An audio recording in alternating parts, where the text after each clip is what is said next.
కొండా స్థానం ఎవరికి? పలువురి పేర్లు పరిశీలిస్తున్న అధిష్టానం. రేసులో ఎమ్మెల్యేలు, ఎమ్మెల్సీలు, నాన్ మెంబర్లు సైతమట. ఇద్దరు బీసీలు, అందులో ఒక మహిళ తప్పనిసరి. అవసరమైతే ముందు మంత్రి పదవి, ఆ తర్వాత ఎమ్మెల్సీ అంటూ కూడా ఇక్కడ చూస్తూ ఉన్నాం. మంత్రివర్గం నుంచి కొండా సురేఖను తొలగించి ఆ స్థానంలో ఎవరికి పదవి ఇవ్వాలనే అంశంపై అధిష్టానం పలు కోణాల్లో ఆరా తీస్తున్నట్టు ప్రచారం జరుగుతున్నది. అందులో భాగంగా పలువురు బీసీ నేతల పేర్లను పరిశీలిస్తున్నట్టు సమాచారం. సురేఖను తప్పిస్తే ఎదురయ్యే రాజకీయ విమర్శలకు చెక్ పెట్టడంలో భాగంగా ఇద్దరు బీసీలను ఒకేసారి కేబినెట్లోకి తీసుకునే అవకాశాలు కనిపిస్తున్నాయి. అందులో ఒక మహిళ తప్పనిసరిగా ఉండే విధంగా మంత్రివర్గం కూర్పు జరిగే ఛాన్స్ ఉన్నట్టు తెలుస్తుందట. విమర్శలకు చెక్ పెట్టేలా కుమార్తె సుస్మిత చేసిన విమర్శల నేపథ్యంలో తల్లి సురేఖను పదవి నుంచి తప్పించాలని ఎమ్మెల్యేలు, మంత్రులు, పీసీసీ క్రమశిక్షణ సంఘం డిమాండ్ చేస్తున్న విషయం తెలిసిందే. దీంతో సురేఖను కేబినెట్ తప్పిస్తే బీసీ వర్గానికి చెందిన మహిళలకు అన్యాయం చేశారని విమర్శలు వచ్చే అవకాశం ఉంది. అందుకని అదే సామాజిక వర్గానికి చెందిన వారిని కేబినెట్లో తీసుకుంటే విమర్శలకు చెక్ పెట్టొచ్చని అధిష్టానం భావిస్తున్నట్టు తెలిసిందట. నిజంగా దీనికి సంబంధించి కొండా స్థానం ఎవరికి ఇవ్వబోతా ఉన్నారు? కొండా సురేఖ ఒక బీసీ సామాజిక వర్గానికి చెందిన కాబట్టి, కొండా సురేఖ పటేల్ కాబట్టి దీనికి సంబంధించి ఆమెను తొలగిస్తే ఆమెకు సంబంధించి శాఖలో కూడా మరొక మహిళలకు అవకాశం వచ్చేటువంటి పరిస్థితులు కూడా ఉన్నాయి. అదేవిధంగా ఎవరికైతే మేము శాఖ కేటాయించకపోతా ఉన్నామో వాళ్లకు డైరెక్ట్గా శాఖ కేటాయించిన తర్వాత ఎమ్మెల్సీగా పదవి ఇస్తామంటూ కూడా ఇక్కడ రకరకాలుగా ప్రచారం జరుగుతుంది. అలాగే రేసులో ఈ మంత్రిపదవి రేసులో ఎమ్మెల్యేలు, ఎమ్మెల్సీలు ప్రభుత్వం ఇప్పుడు కూడా ఉన్నారని కూడా సమాచారం తెలుసు. అదేవిధంగా ఇక్కడ విమర్శలు రాకుండా ఇప్పటికే కాంగ్రెస్ పార్టీ, రెడ్డి కాంగ్రెస్, బీసీ కాంగ్రెస్గా వర్గ పోరు నడుస్తూ ఉందని బయట ప్రచారం నడుస్తూ ఉంది. దాన్ని మనం నిజం చేయకూడదు. ఎందుకంటే కాంగ్రెస్ పార్టీలో అటువంటిది ఏమీ జరగకూడదని మనం వాళ్ళకి సమాధానం చెప్పాలి అంటే ఈ బీసీకి సంబంధించినటువంటి సీట్లో, బీసీ సంబంధించినటువంటి ఈ మంత్రివర్గాలకు సంబంధించిన సీట్లో మరొక బీసీ మహిళను పెడితే, మరో బీసీ సామాజిక వర్గానికి సంబంధించిన మహిళను పెడితే ఇవన్నీ విమర్శలకు చెక్ పట్టచ్చు. ఎవరు కూడా ఇది అసలు కాంగ్రెస్ పార్టీ మళ్ళీ రెడ్డిలకు ఇచ్చినా లేకపోతే రావులకు విలమలకు ఇస్తే మాత్రం ఖచ్చితంగా ఇక్కడ మళ్ళీ మనపైన వ్యతిరేకత వచ్చేటువంటి ప్రమాదం ఉంటుంది. ఈ వ్యతిరేకత రాకుండా, విమర్శలు రాకుండా చెక్ పెట్టాలంటే మళ్ళీ బీసీ మహిళలకి ఇక్కడ ప్రాధాన్యత ఇస్తే ఇవన్నీ కూడా చెక్ పట్టచ్చు. ఎవరు కూడా మనపైన ఇక మాట్లాడడానికి అవకాశం ఉండదు అన్నట్టుగా కూడా పద్మశాలి సామాజిక వర్గానికి చెందిన లీడర్లు కేబినెట్లోకి తీసుకుంటే ఎలా ఉంటుందనే కోణంలో ఏఐసీసీ ఆరా తీస్తున్నట్టు తెలిసింది. అయితే ప్రస్తుతం ఎమ్మెల్యేలుగా ఉన్న ఆది శ్రీనివాస్, దానం నాగేందర్, జూబ్లీహిల్స్ ఎమ్మెల్యే నవీన్ యాదవ్, మాజీ ఎమ్మెల్యే ఈరపత్రి అనిల్ పద్మశాలి పేర్లు వినిపిస్తున్నాయట. అయితే దానం నాగేందర్ పార్టీ మార్పు అంశం నేపథ్యంలో రాజకీయ విమర్శలు వచ్చే అవకాశాలు కనిపిస్తున్నాయి.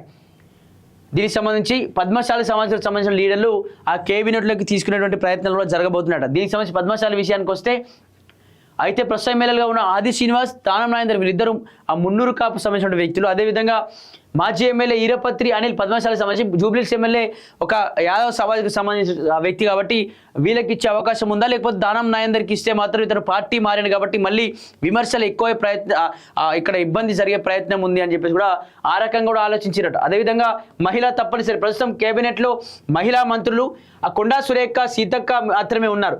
ఇప్పుడు సురేఖను తప్పిస్తే మహిళకు అన్యాయం చేసిన విమర్శలు వస్తాయి. అందుకని ఆ విషయంలో భాగంగా బీసీ వర్గానికి చెందిన పురుషులతో పాటు మహిళలకు సైతం మంత్రి పదవి ఇవ్వాలని అధిష్టానం భావిస్తున్నట్టు తాక్కుంది. అయితే బీసీ వర్గానికి చెందిన మహిళలు ఎమ్మెల్యేలుగా ఎవరూ లేరని, కానీ ఎమ్మెల్సీలుగా విజయశాంతి ఉన్నారు. పార్టీలో చేరే ముందు ఆమెకు క్యాబినెట్లోకి తీసుకుంటామని హామీ అధిష్టానం ఇచ్చినది.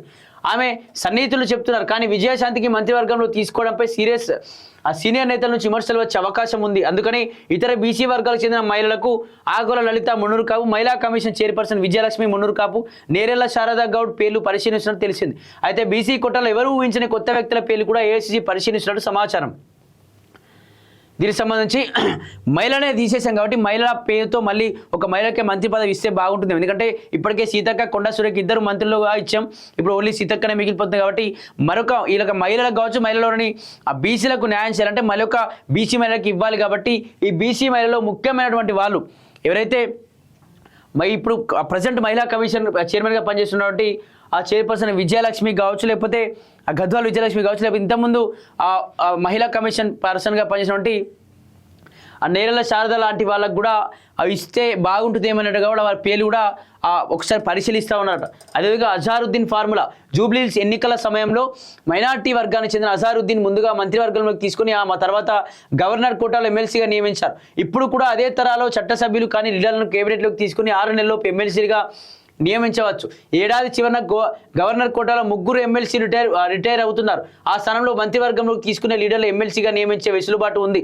ప్రస్తుతం ఉమ్మడి నిజామాబాద్ జిల్లా నుంచి మంత్రివర్గంలో ప్రాధాన్యత లేదు. ఈ జిల్లాకు చెందిన ఈరపత్రి అనిల్ ఆకుల లలితల్లో ఎవరికి అవకాశం ఇచ్చినా ఆ లోటు పూర్తవుతుందని టాక్ ఉందట. కేకే లాబింగ్ కుమార్తెకు అమాత్య యోగం వరించేందుకు సీనియర్ నేత కేశవరావు తీవ్ర లాబింగ్ చేసినట్టు తెలిసింది. ఆయనకు ఢిల్లీలోని సిడబ్ల్యూసీ ఇదివరకే ఉన్న పరిచయాల ద్వారా ప్రయత్నాలు చేస్తున్నట్టు తెలిసింది. తనతో పాటు కాంగ్రెస్లో చేరిన కూతురు విజయలక్ష్మి ప్రస్తుతం మహిళా కమిషన్ చైర్పర్సన్గా ఉన్నారు. అయితే విజయలక్ష్మిని మంత్రి చేయడం ద్వారా ఇటు మున్నూరు కాపు ఇటు మహిళా కోటా భర్తీ అవుతుందని వివరించినట్టు తెలుస్తున్నది.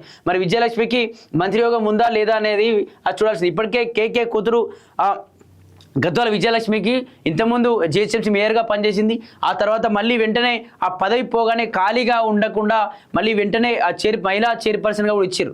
దీనికి సంబంధించి మహిళా చైర్పర్సన్గా ఇచ్చిన తర్వాత కూడా మళ్ళీ ఈ కొండా సురేఖ సంబంధించినటువంటి ఆ మంత్రిత్వ శాఖలో కూడా మళ్ళీ తినను మళ్ళీ ఆ శాఖలో పెట్టే విధంగా ఈ మంత్రిత్వ శాఖ ఇచ్చే విధంగా కూడా మళ్ళీ ఇక్కడ లాబింగ్ చేస్తున్నారు. ఎవరు?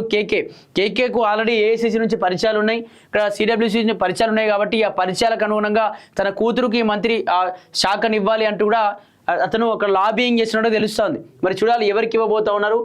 ఓన్లీ బీసీ సామాజిక వర్గానికి చెందిన వారికి ఇవ్వబోతా ఉన్నారా, మరి ఏం జరగబోతుందని చెప్పేసి ఒక్కసారి చూడాలి.